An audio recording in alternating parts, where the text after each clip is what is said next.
Also the penalties. I know a lot of these were on the offensive side of the ball, but there there was a handful on the defense too.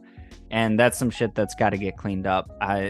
If I don't want to go through a regular season game where we have 12 penalties in the first half. That's absurd. And the majority of these penalties, like I said, a lot of them were on the offense. But there wasn't like a ton of these penalties that were like judgment calls by the refs that we can blame them. Just like jumping off sides, pass interference, grabbing jerseys, like the obvious stuff. And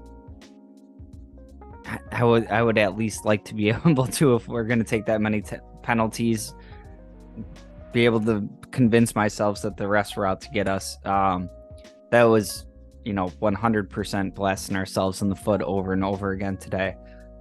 So that needs to be cleaned up immediately. I don't know. I listened to McDermott's post-game press conference, and he was asked about it, and to me it sounded like kind of hands up in the air. He's like, we had a method. We were pulling guys out of practice today or this past week, trying to clean that up, and it got worse. So we're gonna go back to the drawing board.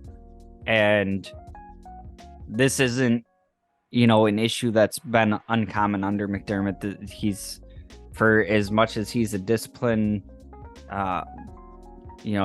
first kind of guy, kind of plays no games, very methodical, all that.